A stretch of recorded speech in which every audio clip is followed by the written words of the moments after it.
हाय दोस्तों, welcome to back my channel. में ये कहानी का भाग 26 वाले कर आई हूँ। तो हम बिना देरी के स्टोरी स्टार्ट करते हैं। कोई यहाँ पर मौजूद है जिन्हें बेबी प्लान कर लेना चाहिए। वह तो पहले बुआ और सार्थक जी है। मुझे लगता है इन्हें सेकंड बेबी भी प्लान कर लेना चाहिए। और दूसरा अगर कोई है तो वह सिया और राम है। ऑब्वियसली सी बात है, उन दोनों की शादी को 1.5 साल से ज़्यादा हो चुका है। तो ऐसे में मेरे हिसाब से सबसे बेस्ट टाइम यही है। मानी और सिया ने एक साथ चिढ़कर कहा, हम बीच में कहाँ से आए? बात तो तुम्हारी चल रही थी ना। उन दोनों ने एक वक्त में एक जैसी बात एक ही टाइम पर कही। सब हैरान थे, उन दोनों को देखने लगे। सिया और बानी ने भी एक दूसरे को देखा, फिर वापस अध्याय को देखकर सिया बोली, देखो अध्याय, तुम ना अपना मैटर खुद तक रखो, मुझ तक लाने की कोई ज़रूरत नहीं है। वैसे भी यार, इस बारे में ना ही बात की जाए उतना ही अच्छा है। मुझे काफ़ी ऑकवर्ड फील होने लगता है। वहीं बानी ने भी तुरंत कहा, हाँ और नहीं तो क्या। और अभी तक मेरे दिमाग में तो ये थॉट आ चुका है। अब मुझे नहीं लगता तुम्हारे पास मना करने का कोई ऑप्शन भी मौजूद है। मानी हैरानी से उसे देखने लगी। यह आदमी अपनी कहीं बात से पलट रहा था, लेकिन तरिष्ठा शांत जरूर थी। आखिर उस पर आई बात अब उन सबको परेशानी में डाल गई थी। और इस वक्त वह 2 कपल ही ऐसे थे जिनको इस बात के लिए चिढ़ाया जा सकता था।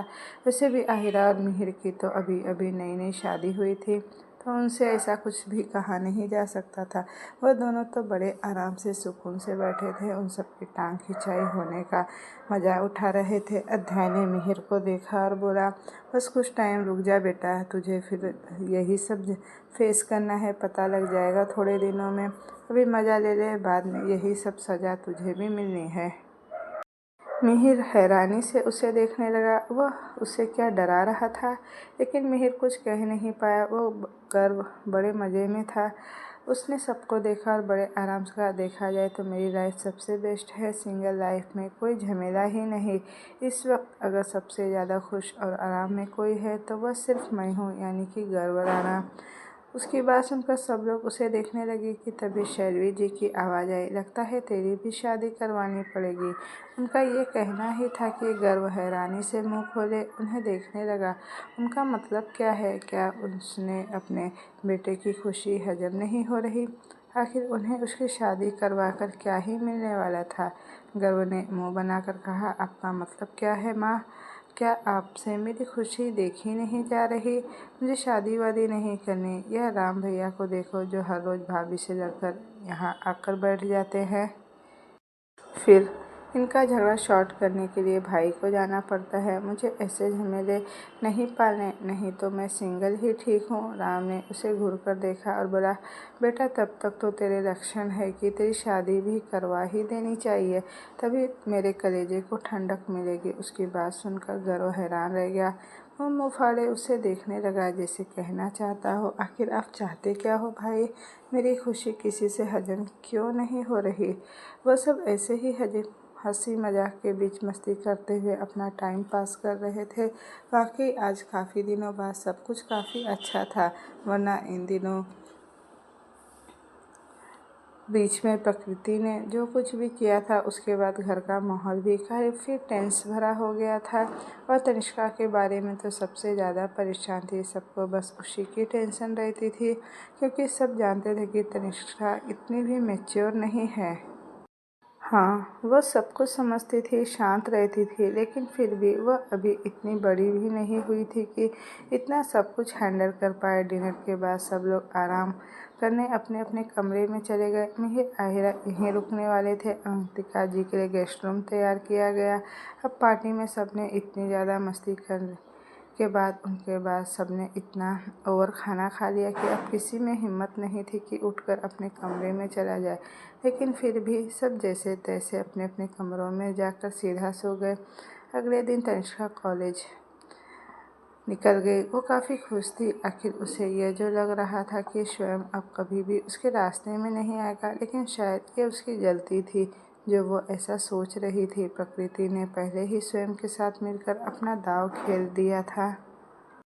सामने ही उसे हमेशा की तरह उसके दोस्त मिल गए। वह उनके साथ अपनी क्लास में चली गई।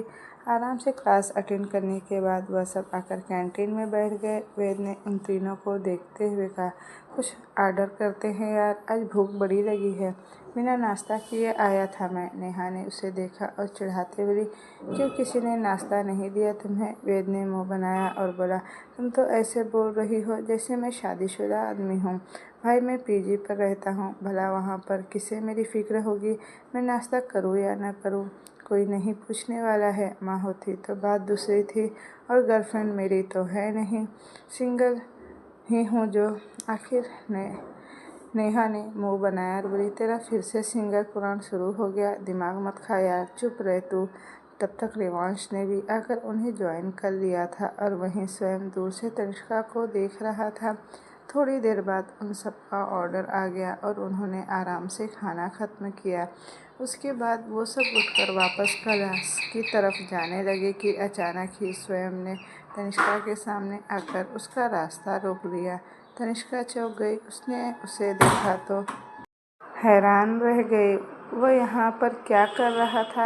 तनिष्का के हिसाब से तो सारी बातें क्लियर हो चुकी थी ना, तो फिर अब उसके यहाँ आने का क्या मतलब था? एक बार फिर तनिष्का के मन में उसका डर जगह बनाने लगा था। स्वयं ने उसके चेहरे पर अजीब से भाव देखे तो उससे 2 कदम दूर हो गया। तनिष्का ने राहत की सांस भरी कि स्वयं बोला, 2 मिनट बात करनी है तुमसे। तनिष्का ने उसे देखते कहा, पर मुझे नहीं लगता कि कोई बात बची है करने के लिए। जो भी था हम पहले क्लियर कर चुके हैं ना, तो फिर अब क्या ही बचा है? रिवांश ने तनिष्का की साइड लेते हुए कहा, तुम बार बार क्यों ज़बरदस्ती करते हो उसके साथ? वह कह रही है ना, तो बस बात ख़त्म करो अब। वैसे भी उसे जो कहना था उसने कह दिया, तो अब उसके पीछे पड़ने से क्या ही फ़ायदा है? स्वयं ने रिवांश को घूरकर देखा और अपनी उंगली को ज़ोर से उसके सीने पर प्रेस करते हुए कहा, अपनी हद में रहो। मेरे और उसके बीच आने का हक तो मैं इसके पति को भी नहीं दे रहा। तुम होते कौन हो बीच में बोलने वाले?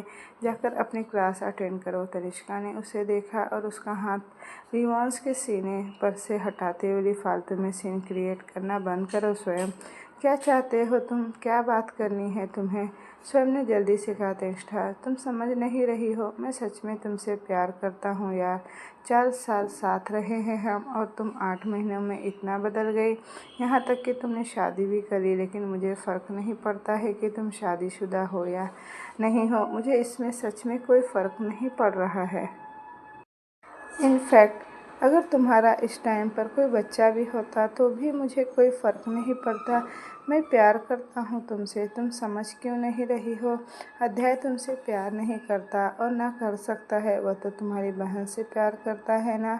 तुम सोच कर देखो, शुरू शुरू में तो हर आदमी को नई लड़की पसंद ही आती है, लेकिन बाद में वो ऊब जाता है। अगर तुम्हारे साथ ऐसा हुआ तो अध्याय बदल गया, तो अभी तो वह तुम्हारे साथ काफ़ी अच्छा है, लेकिन आगे भी ऐसा ही रहेगा इसकी क्या गारंटी है? उसकी कही गई बातें सुनकर तनिष्का के साथ बाकी सभी हैरान रह गए। तनिष्का हल्के से हंसी और उसे देखकर बोली, आज लग रहा है स्वयं वैस किसी के रटे रटाए शब्द बोल रहा है। उसकी बात सुनकर स्वयं हैरानी से उसे देखने लगा तो तनिष्का बोली, क्या दी ने तुम्हें यह सब कुछ कहा है? देखो, अगर उन्होंने ये कहा भी है तो मुझे कोई फ़र्क नहीं पड़ता। मेरे लिए मेरा पति सबसे बेस्ट है, क्योंकि उसके लिए मैं उसकी प्रायोरिटी लिस्ट में सबसे ऊपर हूँ, और चाहे कुछ भी हो जाए मैं उन्हें नहीं छोड़ने वाली। और मुझे भरोसा है कि वह कभी नहीं बदलने वाले। एक आदमी को कैसा होना चाहिए ये मैंने उन्हें देख कर जाना है। तो तुम्हें अगर लगता है कि वह बदल जाएंगे तो तुम गलत हो, और तुम्हारी सोच का तो मैं कुछ नहीं कर सकती। तो इस बार बार मुझे परेशान करना बंद कर दो, इससे तुम्हें भी परेशानी होती रहेगी और मुझे भी तुम करोगे परेशान। तो इससे बेहतर है कि तुम खुद की हरकतों पर लगाम लगा लो, हम दोनों के लिए यही बेहतर होगा। ये बोलकर तनिष्का क्लास की तरफ बढ़ गई। स्वयं उसे जाते देखता रहा। वहीं तनिष्का के चारों दोस्त कभी तनिष्का को देखते तो कभी स्वयं को देख रहे थे। स्वयं ने तनिष्का को जाते देखा तो उसके पीछे चल दिया, लेकिन तनिष्का उसकी बात सुनने को तैयार नहीं थी। नेहा ने अपने दोनों हाथों को गाल पर रखकर बड़े ही प्यार से कहा, यार अगर ऐसा बंदा मुझे मिले तो मैं कभी ना ही ना करूँ, तो मैं तो तुरंत हाँ कर दूँ उसे। यह कितना प्यार करता है तनिष्का से, कितने एफर्ट लगा रहा है उसे मनाने के लिए। उसकी बात सुनकर रिवांश उसे घूर कर देखने लगा, फिर बोला, तुम्हारे पास दिमाग है या फिर वो भी घुटनों में ही है?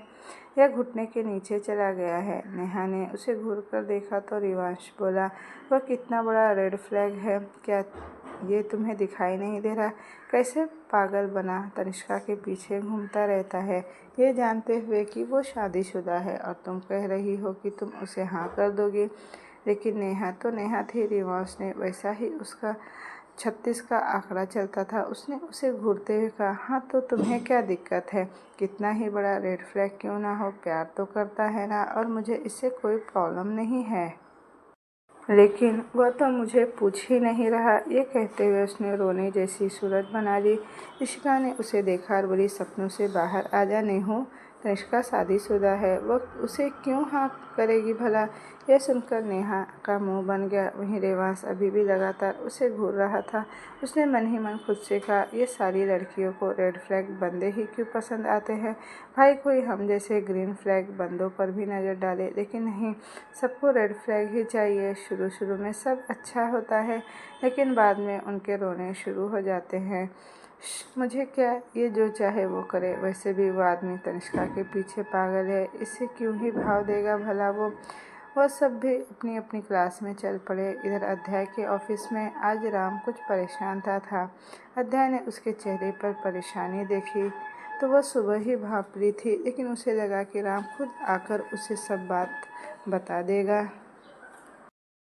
अक्सर उनके बीच यही तो होता था। अक्सर एक परेशान होता तो दूसरे को सामने से जाकर अपनी परेशानी बता दिया करता था, लेकिन इस बार राम उसके पास नहीं आया। अध्याय को समझ नहीं आया कि आखिर हुआ क्या है। आधा दिन बीत चुका था, लेकिन राम ने उसे कुछ भी नहीं बताया, जबकि उसके माथे पर परेशानी की लकीरें साफ देखी जा सकती थी। अध्याय से अब रुका नहीं गया। उसने आखिरकार पूछ ही लिया, क्या हुआ है तुझे? सिया से झगड़ा करके आया है क्या? तू इतना परेशान क्यों लग रहा है? राम ने हैरानी से उसे देखा। अध्याय ने उसे पकड़ बैठाते हुए कहा, ऐसा देखना बंद कर मुझे। तुझे क्या लगता है कि तू मुझसे कुछ भी छुपा सकता है? अब बता क्या हुआ है यार, क्यों मूड सड़ा रखा है तुमने? राम ने गहरी सांस भरी और बोला, यार सिया नाराज़ है, मैं उसे मना भी नहीं कर पा रहा, और वो नाराज़ क्यों है? अध्याय ने सवाल किया। राम ने मुंह बनाकर कहा, तू जानता तो है हमारा रोज का है यार। लेकिन इस बार तो वह भयंकर वाली नाराज़ हो चुकी है, वह भी सिर्फ इतनी सी बात पर कि मैंने उसे बोल दिया कि मुझे भी आयु जैसी एक प्रिंसेस चाहिए। बस इसी बात पर वह मुंह फुलाए हुए है। अध्याय ने मुस्कुरा कर कहा, मेरे दोस्त तू इतना बुद्धू कैसे है? असल में ये उसकी नाराज़गी नहीं, उसका डर है। अब तो वह तो तुझे दूर करना है, भूल मत इससे पहले कि उसका मिसकैरेज हो चुका, और ऐसे में जाहिर सी बात है कि वह डर रही होगी। उसे प्यार से समझाने की कोशिश कर।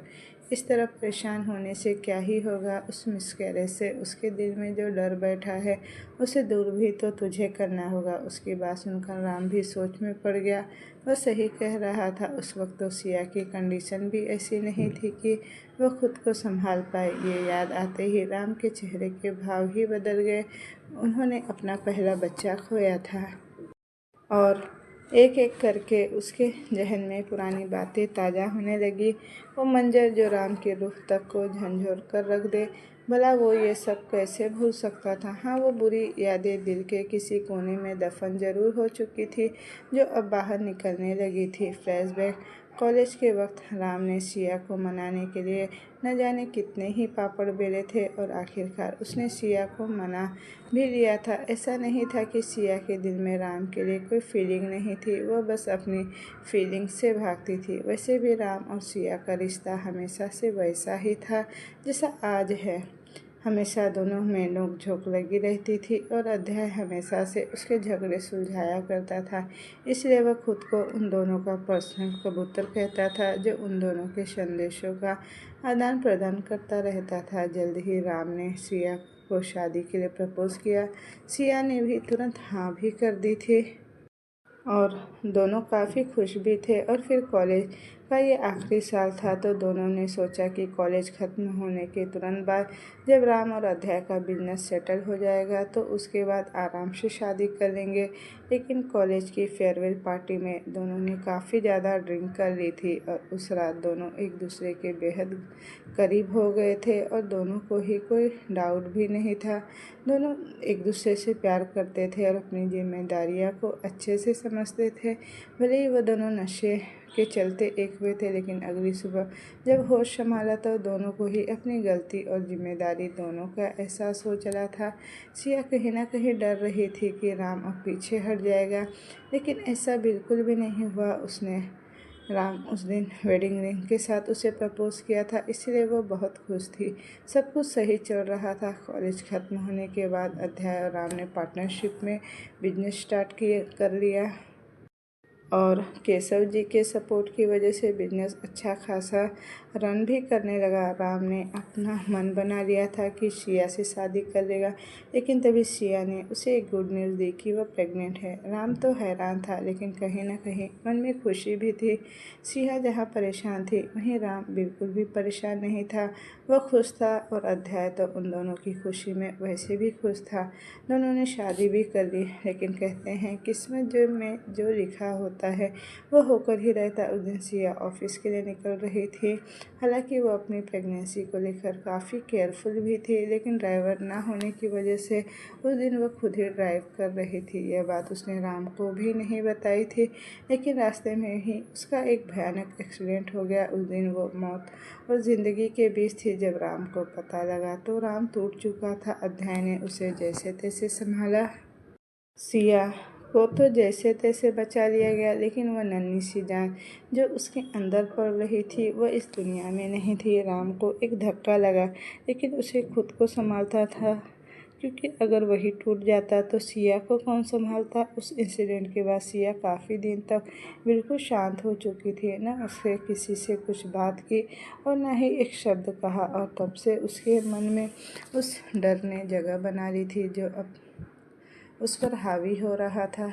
अध्याय ने राम के साथ मिलकर सिया को उस ट्रॉमा से बाहर निकाला, वरना शायद अध्याय अपनी दोस्त और राम अपनी पत्नी को खो चुका होता। अध्याय ने राम को पुकारा और राम उन पुरानी यादों से निकलकर प्रेजेंट में लौट आया। फ्लैशबैक एंड राम ने अध्याय को देखा और धीरे से कहा, वह इंसिडेंट बहुत बुरा था। अध्याय आज भी याद आता है तो वो रूह कांप जाती है। अध्याय ने उसके हाथ को पकड़कर आराम से कहा, मैं मानता हूँ पास्ट बहुत बुरा रहा है, लेकिन फ्यूचर भी वैसा ही होगा, ये तो ज़रूरी नहीं। सिया को समझो और उसे समझाओ, आराम से बातों करो, उससे सब ठीक हो जाएगा। राम ने हल्के से मुस्कुराकर हाँ में गर्दन हिला दी। वह दोनों दोस्त एक दूसरे के बैकबोन थे। जब भी एक डगमगाता तो दूसरा उसे संभाल लेता, और इसलिए शायद दोनों की दोस्ती इतनी गहरी थी। और सिया, वह तो इनकी दोस्ती में एक प्लस पॉइंट थी। वह राम की भी दोस्त थी। वह बात अलग थी कि दोस्ती प्यार में बदल गई। अध्याय ने राम को समझा दिया था, अब आगे का काम तो राम को ही करना था। रात का टाइम सब लोगों ने साथ में डिनर किया और उसके बाद अपने अपने कमरे में चले गए। तनिष्का को लगा अध्याय स्टडी रूम में है, तो वह आराम से अपने कमरे में गई कि अचानक ही उसे किसी ने कमर से पकड़कर खींचा, तो वो चौंक गई और उसी के साथ उसके मुंह से एक हल्की सी चीख निकल गई, जिसे रोकने के लिए जल्दी से अध्याय ने अपने हाथ को उसके मुंह पर रख दिया। तनिष्का आंखें फाड़े उसे देख रही थी। उसके लिए अध्याय की ये हरकत किसी मिनी हार्ट अटैक से कम नहीं थी। अध्याय ने उसे घुमाकर दीवार से लगा दिया और उसे देखते हुए कहा, मैं हाथ हटा रहा हूँ, चिल्लाना मत। तनिष्का ने जल्दी से हाँ में गर्दन हिला दी। अध्याय ने धीरे से अपना हाथ उसके मुंह से हटाया और इसी के साथ तनिष्का ने अपनी आंखें छोटी करके उसे घूरते हुए बोलना शुरू किया, ऐसा कोई करता है क्या भला? मैं डर गई थी ना। आपकी हिम्मत कैसे हुई मुझे डराने की? आपको पता भी है मैं कितना घबरा गई थी, मेरी हार्ट बीट कितनी तेज़ हो गई थी। आपको आइडिया भी है आपने मुझे क्यों डराया? वो एक सांस में ये बोले जा रही थी, लेकिन अध्याय पर मानो उसकी बातों का कोई असर नहीं हो रहा था। उसकी नज़र तो बराबर तनिष्का के हिलते हुए होठों पर थी और अचानक ही अध्याय ने अपना चेहरा आगे बढ़ाकर तनिष्का के होठों को अपने होठों की गिरफ्त में ले लिया और उसे किस करने लगा। तनिष्का उसकी इस अचानक की गई हरकत से और ज़्यादा हैरान रह गई। हैरानी से उसकी आंखें बड़ी हो गई, जबकि अध्याय आंखें बंद किए उसकी कमर के पकड़कर कसकर उसे चूमे जा रहा था। उसकी पकड़ तनिष्का की कमर पर वाकई काफ़ी मजबूत थी। अध्याय को जब महसूस हुआ कि तनिष्का की नज़र उस पर है तो वो एक पल रुका। उसने तनिष्का को देखा, लेकिन अगले ही पल उसने कमर से पकड़ तनिष्का को ऊपर उठा लिया। तनिष्का ने सपोर्ट के लिए अपने पैर अध्याय की कमर पर बांध दिया और धीरे से अपनी सांसें संभालते हुए बोली, ये अब क्या कर रहे हो? तुम्हें प्यार कर रहा हूँ, अध्याय ने साफ शब्दों में जवाब दिया। तनिष्का उसे देखती रह गई।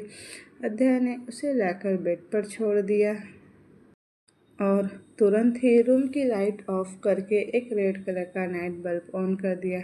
इस रोशनी ने माहौल को और थोड़ा रोमांटिक कर दिया था। तनिष्का उस हल्की रोशनी में भी अध्याय की वो पावरफुल और पनिशमेंट प्रेजेंस फील कर पा रही थी। आज सच में अध्याय काफ़ी बेताब दिख रहा था, लेकिन ऐसा क्यों था ये तनिष्का समझ नहीं पा रही थी। लेकिन शायद ऐसा था क्योंकि बीते दिनों बहुत कुछ हो चुका था, जिससे उन दोनों के बीच एक अनकही सी दूरी बन गई थी। लेकिन अब सब ठीक था और आज अध्याय बस तनिष्का को प्यार करना चाहता था। अध्याय ने तुरंत ही अपनी शर्ट उतार फेंकी और तनिष्का पर झुक गया। तनिष्का ने उसकी आंखों में देखने की कोशिश की। अध्याय ने अपना चेहरा उसके चेहरे के बेहद करीब कर लिया और धीरे से उसके कान के पास जाकर बोला, आज बिल्कुल मत रोकना मुझे, क्योंकि हो सकता है कि आज मैं तुम्हारी बात ना मान पाऊँ। उसकी वो गहरी और सेडेक्टिव आवाज़ सुन तनिष्का को एक सिहरन दे गई। उसे फील हुआ कि अचानक ही उसके रोंगटे खड़े हो गए। उसकी बात सुनकर अध्याय ने धीरे से उसके ईयर लोब को चूम लिया। तनिष्का ने मचलकर अपनी आंखें मींच ली और अपनी बाहें अध्याय के गले में लपेट दी। अध्याय के होठों पर मुस्कुराहट आ गई। उसने तनिष्का के मासूम से चेहरे को देखा और मुस्कुराकर उसके माथे को चूमते हुए कहा, that's like a good girl, my sweet little wife. Tanishka ने उसे देखा और अध्याय ने उसके पूरे चेहरे को चूमते हुए एक बार फिर उसके होठों को अपनी गिरफ्त में ले लिया। दोनों ही अब एक दूसरे में खोने लगे थे। अध्याय के हाथ तनिष्का की बॉडी पर मूव होने लगे थे। वहीं तनिष्का के हाथ कभी अध्याय की पीठ पर तो कभी उसके बालों से खेलते। काफ़ी देर बाद अध्याय ने उसके होठों को छोड़ा। तनिष्का ने गहरी सांस भरी और उसी वक्त अध्याय ने अपने होठ उसकी गर्दन पर रख दिए और उसकी गर्दन पर बाइट किया। एक सिसक के साथ तनिष्का ने अपने नाखून अध्याय की पीठ पर गड़ा दिए, लेकिन अध्याय को कोई फर्क नहीं पड़ा। वो बस तनिष्का को यहाँ वहाँ किस करते हुए अपने प्यार की निशानियाँ छोड़ रहा था। तनिष्का ने उसे बिल्कुल भी नहीं रोका। आज सचमुच अध्याय का पैशन बिल्कुल पीक पर था। देखते ही देखते दोनों पूरी तरह से एक दूसरे में खो गए। कमरे में दोनों की बढ़ी हुई धड़कनें और सांसों का शोर सुनाई दे रहा था और उस मीठे शोर के बीच सुनाई दे रही थी तनिष्का की मीठी सिसकियाँ, जो अध्याय को और बेसब्र बना रही थी। न जाने कब तक दोनों एक दूसरे में डूबे रहे और फिर थककर सुकून से एक दूसरे की बाहों में सो गए। तनिष्का तो हद से ज़्यादा थक चुकी थी। उसे तो तुरंत ही नींद आ गई, लेकिन अध्याय बस उसे अपने सीने से लगाए मुस्कुराते हुए उसे प्यार से निहार रहा था। उसने प्रकृति से मिले धोखे के बाद शायद उम्मीद नहीं थी कि वो किसी से इतनी शिद्दत से प्यार कर पाएगा, लेकिन हाँ, ये सच जरूर था कि अध्याय ने प्रकृति से भले ही प्यार किया हो, लेकिन जो शिद्दत इस वक्त उसके प्यार में थी उतनी तो उस वक्त भी नहीं रही होगी। अध्याय ने मुस्कुराकर तनिष्का के माथे को चूम लिया। ये लड़की अब उसकी ज़िंदगी का सबसे अहम हिस्सा थी, जिसे वो कभी खुद से अलग नहीं कर सकता था। अगली सुबह मिहिर के फ़ोन पर एक मैसेज पॉप हुआ। वो इस वक्त नहाने गया हुआ था। आहिरा ने उसका फ़ोन देखा तो जाकर चेक किया। श्री नाम फ्लैश हो रहा था। उससे ने वो मैसेज ओपन किया तो उसमें एक मैसेज था, गुड मॉर्निंग। तो जैसा कि आपको पता ही है कि मैं कल पहुंच जाऊंगी, तैयार रहना आप और टाइम से मुझे पिक करने आ जाना। और यह मत भूलना कि आपने वादा किया है आंटी की डांट से मुझे बचाओगे। और वो मेरे डांट पड़ी ना तो आप देख लेना, आपने कान खिंचवा दूंगी मैं। आहिरा उस मैसेज को देख हैरान थी। ये लड़की आखिर कौन थी जो इतने हक से मिहिर से बात कर रही थी? और तो और क्या अवंतिका जी भी उसे जानती थी? आहिरा के मन में बस यही बातें चल रही थी। उसके मन में कुछ ज़्यादा ही इनसिक्योरिटी आ चुकी थी। वैसे भी मिहिर के दिल में उसके लिए क्या था यह बात वो नहीं जानती थी। और उस पर किसी लड़की का यूँ बार बार मैसेज करना उसे अजीब लग रहा था। और ऊपर से डर भी लग रहा था कि कहीं मिहिर की ज़िंदगी में कोई और तो नहीं। तभी मिहिर नहा कर निकला। उसने जब आहिरा के हाथों में अपना फ़ोन देखा तो बोला, क्या हुआ? किसी का कॉल आया था क्या, या फिर कोई मैसेज? आहिरा ने बिना कुछ कहे उसका फ़ोन उसकी तरफ बढ़ा दिया। मिहिर ने श्री के मैसेज देखा तो उसका मुंह बन गया और वह धीरे से बोला, ये लड़की हर बात में धमकी देते रहती है। मैं तो हमेशा से ही इसे बचाता हूँ, फिर भी। आहिरा मिहिर को देख रही थी। वह जानना तो चाहती थी कि वो लड़की कौन है, लेकिन कुछ वो कह नहीं पा रही थी। मिहिर ने अपने हाथ में पकड़ा टॉवेल सोफे पर फेंका और फ़ोन साइड में रखकर मिरर की तरफ बढ़ गया। लेकिन आहिरा की नज़रें अब भी उसी के ऊपर थी। मिहिर ने महसूस किया तो अपने कदम वापस से आहिरा की तरफ बढ़ा दिए। लेकिन आहिरा अपनी ही सोच में गुम थी। उसे पता ही नहीं लगा कि कब मिहिर उसके पास आ गया। उसे यह एहसास तब हुआ जब मिहिर ने उसे पीछे से बाहों में भर लिया। आहिरा एक पल को चौंक गई कि तभी मिहिर की गर्म सांसें उसे अपनी गर्दन पर पड़ती हुई महसूस हुई। आहिरा की सांसें अटक सी गई। उसने पीछे पलटना चाहा कि मिहिर ने उसकी कमर पर अपनी पकड़ कर दी और उसे हिलने तक नहीं दिया। उसकी ये हरकत आहिरा की धड़कनों को बढ़ा गया था। उसकी धड़कनों का शोर सुनकर मिहिर के होठों पर एक मुस्कान उतर आई और अगले ही पल उसने अपने होठ आहिरा की गर्दन पर रख दिए। आहिरा ने कसकर अपनी आंखें मीच ली। उसने मिहिर से ये मूव एक्सेप्ट नहीं किया था। वो खुद से उसके करीब आ रहा था। ये वाकई सोचने वाली बात थी। शादी की रात तो आहिरा ने उसे प्रवोक किया था, जिसकी वजह से दोनों एक दूसरे के करीब आए थे। लेकिन आज तो उसने कुछ कहा भी नहीं था। वो खुद से उसके करीब आया था। मिहिर के होठों की हरकत आहिरा को बेचैन कर रही थी।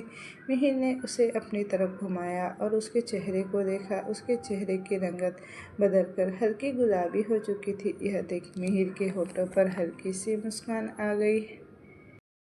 आहिरा ने खुद को छुड़ाने की कोशिश की, लेकिन मिहिर ने फिर से अपनी पकड़ उस पर मजबूत कर ली और उसे अपनी तरफ खींचा। दोनों के बीच बिल्कुल भी फासला नहीं था। आहिरा ने सिर उठाकर उसे देखा।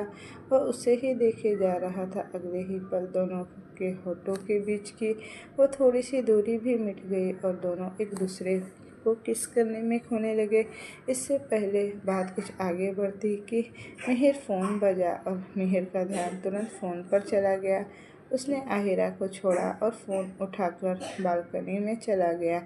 आहिरा ने उसे जाते हुए घूरकर देखा तो ये आदमी खुद को समझता क्या है। जब उसका मन था करीब आ गया और जब उसका मन हुआ उसे छोड़कर चला गया।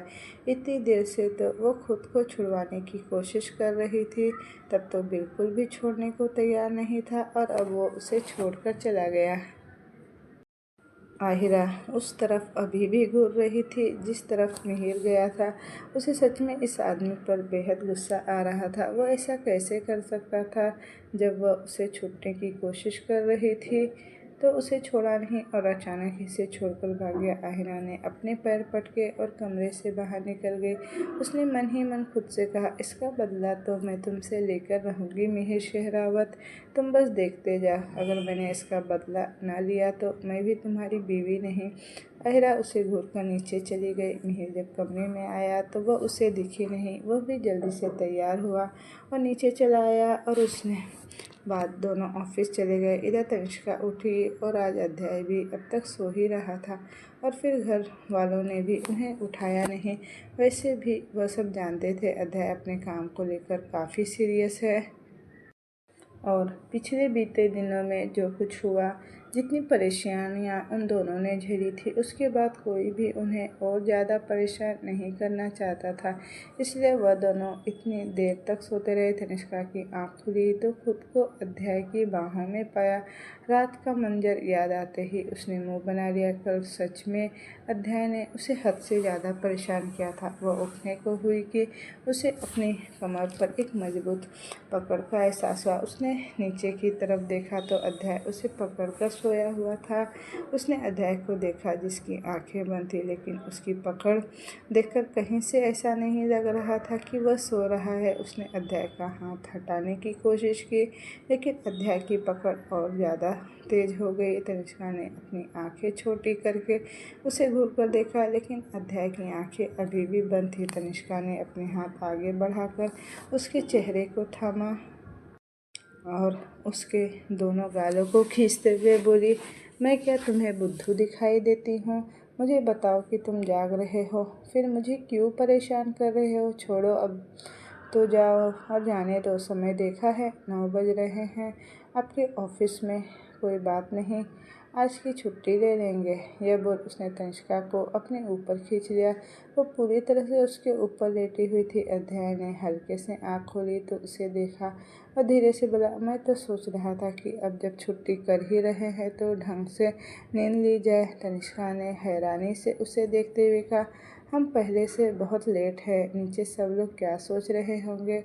आपको सोना है तो सो जाओ, पर मुझे जाने दो।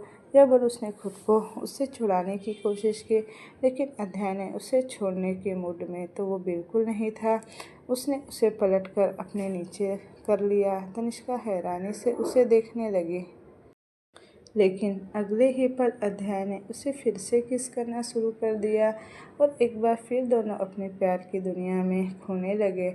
इधर राम ऑफिस पहुंचा। वो कल लेट घर गया था तो सिया से बात नहीं कर पाया, लेकिन कुछ तो उसके दिमाग में भी चल रहा था। वो उससे बात करना चाहता था, सब कुछ क्लियर करना चाहता था। वैसे फिर जो हो चुका है उसे बदला नहीं जा सकता था, बस आने वाले कल को बेहतर बनाया जा सकता था और राम को यही करना था। वो अपने कामों में बिजी हो गया। सिया थोड़ी रिलैक्स थी कि राम ने उसे इस बारे में दोबारा कोई बात नहीं छेड़ी, लेकिन कहीं ना कहीं वह भी जानती थी कि राम क्या चाहता है। लेकिन उसका डर उस पर हावी हो रहा था और उस डर को वह चाहकर भी कम नहीं कर पा रही थी। पूरा दिन यूं ही बीत गया। अगला दिन बाकी सब के लिए तो वह दिन नॉर्मल था, लेकिन आहिरा के लिए वो बिल्कुल नॉर्मल नहीं था। वजह थी श्री। उसने वह मैसेज देखा था और उसने आज आने की बात कही थी। आहिरा उसके आने का सोच सोचकर बेचैन हुए जा रही थी और मिहिर को उसे ऐसे देख मन ही मन हंसी आ रही थी। आखिर में उसने उसे देखते हुए कहा, कुछ जलने की बू आ रही है, ज़रा चेक करो क्या जल रहा है। आहिरा ने पलटकर उसे देखा और बोली, मुझे तो कुछ भी स्मेल नहीं आ रही, आपको कहाँ से आ रही? मिहिर उठकर उसके पास आया और उसकी तरफ झुक गया। आहिरा आंखें बड़ी करके उसे देखने लगी। मिहिर ने स्मेल करते हुए धीरे से कहा, तो ये जलने की स्मेल यहाँ से आ रही है। उसकी बात सुनकर आहिरा ने उसे घूर कर देखा तो मिहिर हंसते ही बोला, लिटरली तुम सच में इतना जल रही हो? लेकिन किस बात पर? अरे भाई, हमारे घर पर मेहमान आ रहे हैं, तुम्हें तो खुश होना चाहिए। मेहमान नवाजी की तैयारी करो जाकर। यहाँ बैठकर दिमाग पर जोर लगाने से कुछ नहीं होगा, वहाँ जाकर तैयारी करो। जब वह आएगी तो खुद ही मिल लेना उससे, और तब तुम्हें सारे डाउट्स और दिमाग के एक सारे फितूर साफ हो जाएंगे। वह कौन है, क्या है, मेरी क्या लगती है, इससे तुम्हें वैसे मतलब होना तो नहीं चाहिए, लेकिन अब जब तुम मेरी पत्नी हो और मतलब रख ही रही हो तो उसके आने पर उसे अच्छे से जान लेना, क्योंकि वह मेरी जान है और उसके लिए मैं कुछ भी कर सकता हूँ, कुछ भी मतलब कुछ भी। आहिरा ने जब उसके मुंह से किसी और लड़की के लिए जान सुना तो उसकी भौहें आपस में सिकुड़ गई। यह आदमी जानता था कि वो उससे प्यार करती है, फिर भी वह उसे प्रवोक कर रहा था। और तो और अपनी पत्नी के सामने उसकी इतनी हिम्मत है कि वो किसी और लड़की को जान कह रहा था। लेकिन इस वक्त आहिरा गुस्से का घूंट पीकर रह गई थी। मिहिर आराम से कमरे से बाहर निकला और आहिरा उसे घूरती रह गई। उसका बस चलता तो वो इस आदमी का सर फोड़ देती, लेकिन इसमें भी उसी का नुकसान था। यह आदमी उसका पति जो था वह भी उसके पीछे पीछे नीचे चली आई। थोड़ी देर हुई ही थी कि तभी किसी की चहकती हुई सी आवाज़ आई, कहाँ हो सब लोग? क्या किसी को मेरी याद नहीं आई? आंटी मिहिर कहाँ हो? मिहिर ने आवाज़ सुनी तो तुरंत ही दरवाजे की तरफ बढ़ गया। उसने जैसे ही श्री को देखा तो तुरंत दौड़कर उसे गले लगाते हुए ऊपर उठा लिया। श्री ने उसके गले में बाहें डालकर हंसते हुए कहा, उतारो उतारो, नीचे उतारो, मैं गिर जाऊंगी। मिहिर ने उसे नीचे उतारकर प्यार से उसका माथा चूम लिया। उन दोनों को इतने क्लोज देखकर आहिरा को गुस्सा आ रहा था। मिहिर ने कनखियों से उसे देखा और उसकी शक्ल देखकर मन ही मन खुद को हंसने से वो रोक ही नहीं पाया। अवंतिका जी ने श्री को देखा तो बोले, ये यहाँ क्यों आई है? इसे यहाँ आने को किसने कहा? मैं तो कहती हूँ क्या ही ज़रूरत थी इसे यहाँ आने की, रहने ही देती तुम भी। श्री ने जब उन्हें गुस्से में देखा तो वो मिहिर को घूर कर देखने लगी, जैसे कह रही हूँ तुमने तो कहा था कि मुझे आंटी की डांट से बचा लोगे, यहाँ तो स्वागत ही डांट से हो रहा है। मिहिर ने कंधे उचका दिए। श्री ने गुस्से से उसके पैर पर पैर दे मारा और मिहिर ने एक आह के साथ अपने पैर पकड़ लिए। आहिरा बस उन दोनों की देखे जा रही थी। श्री जल्दी से अवंती जी के पास गई और उन्हें साइड हक करते हुए प्यार से कहा, सॉरी ना आंटी, अब हो गई गलती, माफ़ भी कर दो।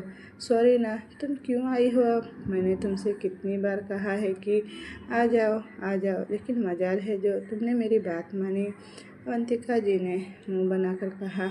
श्री ने उनके गाल पर किस करते हुए कहा, सॉरी ना आंटी, आप तो जानती हो मैं कम ही आती हूँ और मैं अभी भी नहीं आती। वह तो इस मिहिर के बच्चे ने बुला लिया मुझे, इसलिए मैं आ गई। वो भी इस बात पर कि इसने प्रॉमिस किया था कि आपकी डांट से वो बचाएगा, लेकिन देखो कैसे पीछे हो गया।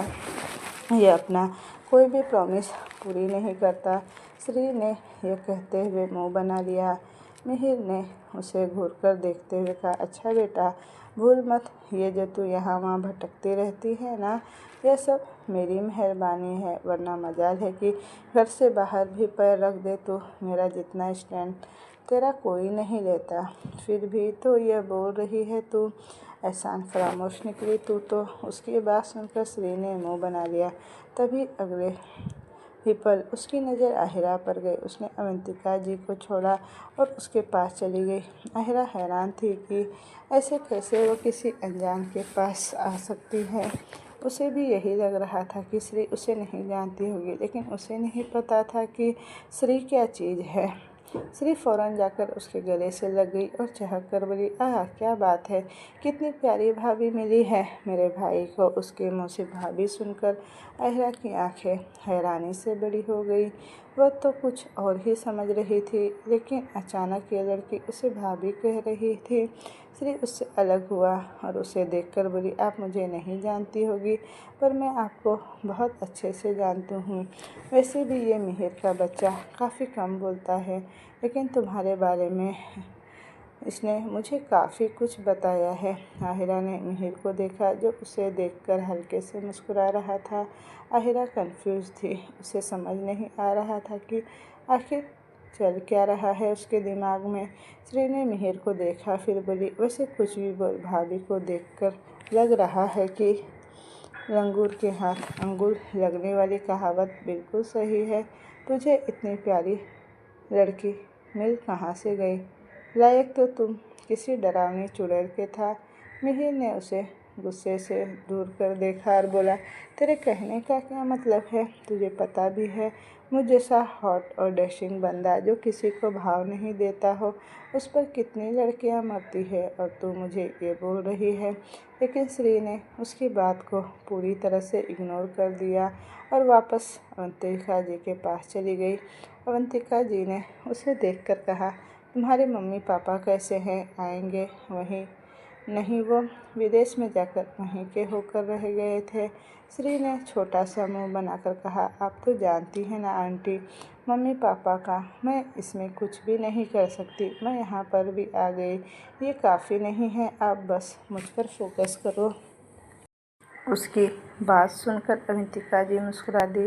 श्री मिहिर के चाचा की बेटी थी और मिहिर की उम्र लगभग सेम ही थी, इसलिए दोनों एक दूसरे को नाम से बुलाते थे। यहाँ तक कि उन दोनों की काफ़ी अच्छी बॉन्डिंग भी थी। जो बातें वह किसी से शेयर नहीं कर पाती थी वह एक दूसरे से कर लिया करते थे। मिहिर को श्री के बारे में हर एक बात पता होती थी। वहीं श्री भी मिहिर के लिए काफ़ी सपोर्टिव भी था। मिहिर हमेशा ध्यान रखता था कि श्री को जो कुछ चाहिए वो उसे मिले। वह उसकी हर डिमांड को पूरी करता था। उसकी जिद भी मिहिर ही पूरी करता था। मिहिर की नज़र श्री पर थी। वह जानता था अपने मम्मी पापा का जिक्र सुनकर वह कुछ उदास हो जाती थी। आखिर वह दोनों साथ में जो नहीं थे। वहीं इसी वजह से श्री काफ़ी दिनों तक परेशान भी रही थी। एक वो ही था जो उसे समझता था और उसे समझाता भी था। लेकिन आहिरा अब भी कंफ्यूज खड़ी थी। वो कभी मिहिर को देखती तो कभी श्री को। उसे समझ नहीं आ रहा था कि चल क्या रहा है। श्री अवंतिका जी के साथ बातें करने में मशगूल हो गई। मिहिर ने मुस्कुराकर अपनी माँ को देखा और बोला, मैं ऑफिस के लिए निकलता हूँ, आप तब तक अपनी लाडली से गप्पे लड़ाइए। यह बोल उसने आहिरा की तरफ देखा। कहा, तुम चल रही हो या छुट्टी कर रही हो? आहिरा जल्दी से बोली, अरे चल तो रही हूँ, भला मैं छुट्टी क्यों करूँगी? फिर मेरा बॉस मेरी सैलरी काट लेगा। आहिरा ने फ्लो में बोल दिया, जैसे वह हमेशा कर जाया करती थी। और उसके ऐसा कहते ही वो तीनों हैरानी से उसे देखने लगे। आहिरा को तुरंत ही एहसास हुआ कि उसने कुछ गलत कहा। उसने अपने सिर को खुजलाते हुए धीरे से कहा, पहले की आदत है, इतनी जल्दी थोड़ी ना छूटेगी। वैसे भी ऑफिस में जाने के बाद कौन सा ये मेरे पति की तरह बिहेव करते हैं। वहाँ जाकर यह तो मेरे सड़ी बॉस बन जाते हैं और हुक्म चलाते हैं। यह कहकर आहिरा ने मुँह बना लिया और मिहिर उसे घूरने लगा। थोड़ी देर बाद दोनों ही कार में थे। आहिरा कन्फ्यूजन से उसे बार बार देख रही थी। वह चाहती थी कि वह उसे बताए श्री के बारे में। वह कौन थी, कहाँ से आई थी और इसका इस घर से क्या रिश्ता था। लेकिन मिहिर अब भी शांत था। आहिरा की नज़रें उसे बार बार खुद पर महसूस हो रही थी और वह जानता था कि वह क्या जानना चाहती है। लेकिन उसे आहिरा को परेशान करने में मिहिर को अलग ही मज़ा आ रहा था। हमेशा तो आहिरा उसे परेशान करती थी, अब उसका नंबर था तो कभी कभी ही उसे आता था। ऐसा मौका वो बिल्कुल भी नहीं छोड़ने वाला था। वो दोनों जल्दी ही ऑफिस पहुँचे। हमेशा की तरह ही आहिरा ने अपना टैब उठाया और मिहिर के केबिन की तरफ बढ़ गई। उसने केबिन में आकर उसे उसका पूरा शेड्यूल समझाया और वापस जाने को हुई कि मिहिर की आवाज़ आई, मेरी कॉफ़ी। आहिरा ने मुड़कर उसे देखा और बिना कुछ बोले वापस पीछे मुड़ गई। मिहिर उसकी हर एक हरकत देख रहा था। इससे पहले वह दरवाज़ा खुलता कि मिहिर ने जाकर उसे पकड़ लिया और दरवाजे से लगा दिया। आहिरा उसे घूरकर देखने लगी। मिहिर ने मुस्कुराते हुए कहा, अभी जलन हो रही है? वैसे तुम जल किससे रही हो? मेरी बहन से? सच में तुम बहुत भोली हो। ऐसा कौन ही करता है भला? वो तुम्हारी रिश्ते में ननद लगी, तुम उसकी भाभी हो, लेकिन फिर भी उससे जल रही थी तुम। आहिरा ने मुंह बनाकर कहा, मुझे छोड़ो, ये घर नहीं ऑफिस है और तुमने जो किया है ना उसका बदला तो मैं लेकर रहूँगी। लेकिन मिहिर अब भी उसे चिढ़ा ही रहा था और आहिरा वो सच में उससे अब चिढ़ मच रही थी। उसे इस आदमी पर गुस्सा आ रहा था। आखिर उसने उसे श्री के बारे में पहले क्यों नहीं बताया था? अगर वो उसे बता देता तो वो ऐसी वैसी बातें सोचती ही नहीं। लेकिन अब तो कुछ बदला भी नहीं जा सकता था। आहिरा ने खुद को उससे छुड़वाया और केबिन से बाहर चली गई, जबकि मिहिर उसे देख हंस दिया। इधर तनिष्का अपने कॉलेज पहुंची। उसे लगा था कि कल वो आई नहीं थी तो आज तो स्वयं उसे परेशान नहीं करेगा, लेकिन वो गलत थी। कॉलेज में एंटर करते ही स्वयं उसे मिल गया और उसने वही सब बातें उसे फिर से कहना शुरू कर दिया। वह उसे मनाने की भरपूर कोशिश कर रहा था, लेकिन तनिष्का भी जिद्दी होकर बैठी थी। वो क्यों ही मानती उसकी बात। अध्याय का प्यार उसे उसकी हर हरकत में नज़र आता था। भला वो इंसान क्यों बदलता था। वह चुपचाप बिना स्वयं का कोई जवाब दिए अपनी क्लास में चली गई। आज उसकी बैक टू बैक क्लासेस थी, बीच में कोई भी गैप नहीं था। दोस्तों के साथ में उसकी कोई इतनी बातें नहीं हुई थी। क्लासेस होने के बाद वह सब थोड़ी देर के लिए कैंटीन में आ गए। कुछ खा पी कर तनिष्का ने उन तीनों को देखा। मैं लाइब्रेरी से कुछ बुक्स लेने जा रही हूँ, तुमसे कोई चल रहा है क्या? फिर तो अध्याय भी आ जाएंगे मुझे पिक करने। उन तीनों ने ही ना कह दिया। तनिष्का उठकर लाइब्रेरी की तरफ बढ़ गई। उसने लाइब्रेरी से अपने बुक्स लिए और वापस बाहर की तरफ बढ़ गई कि तभी अचानक न जाने किसी ने पकड़कर उसे एक खाली क्लासरूम में खींच लिया। वह हैरान परेशान से सामने वाले की शख्स को देखने लगी। वह स्वयं था। तनिष्का ने उसे गुस्से से कहा, ये क्या हरकत है स्वयं? तुम्हारा दिमाग खराब है क्या? जब मैं तुमसे एक बार कह चुकी हूँ तो तुम बार बार क्यों एक ही बात को दोहरा रहे हो?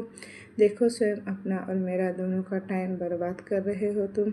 मैं तुम्हें सारी बातें क्लियर कर चुकी हूँ, तो फिर मेरे पीछे आने का क्या मतलब बनता है? स्वयं ने उसे देखते हुए आराम से कहा, देखो तनिष्का, मेरी बात सुनो। सच में मैं तुमसे प्यार करता हूँ। यार, तुम ये कैसे भूल सकती हो कि हम 4 सालों से साथ में थे? मैंने तुम्हारी हर बात मानी है, फिर तुम ऐसा कैसे कर सकती हो? और मैंने बताया तो अध्याय का क्या ही भरोसा है? मुझे उन पर भरोसा है। क्या इतना काफ़ी नहीं है स्वयं? लेकिन मेरे लिए काफ़ी है। और प्लीज़, अगर तुम्हें और दी को ये लग रहा है कि तुम मुझे मैनिपुलेट कर सकते हो और मेरे और अध्याय के रिश्ते में दरार ला सकते हो, तो तुम दोनों ही गलत हो। हाँ, जब दी से मुलाकात हो तो उन्हें ज़रूर कहना कि तनिष्का अब पहले वाली वह छुई मुई सी बच्ची नहीं रही कि वो जवाब नहीं देगी। मैं नई जवाब देना सीख रही हूँ और इतना तो सीख ही चुकी हूँ कि उन्हें आराम से जवाब दे सकूँ। उनकी बातें स्वयं को गुस्सा दिला रही थी। उसने गुस्से से उसकी दोनों बाजू को पकड़ा और खींचते हुए बोला, तुम समझती क्यों नहीं रही हो? एक ही बात को बार बार कहने से क्या हकीकत बदल जाने वाली है? समझो तनिष्का, वक्त का कोई भरोसा नहीं होता और हर वक्त इंसान को बदल देता है। क्या पता कि ऐसा वक्त भी आए कि अध्याय बदल जाए। उसकी ये बात सुनकर अब तनिष्का को गुस्सा आ गया। उसने उसे धक्का देते हुए खुद से छुड़ाकर कहा, तुम अपनी हद में रहो स्वयं। वक्त ने तुम्हें नहीं बदला तो उन्हें क्या बदलेगा? मुझे अब परेशान करना बंद करो। तो दोस्तों, ये कहानी मैं अब यहीं तक रहने देती हूँ। इसका नेक्स्ट पार्ट मैं जल्दी ही लेकर आऊँगी। तो मुझे कमेंट में बताइएगा कि आपको स्टोरी कैसी लगी। Thank you for watching.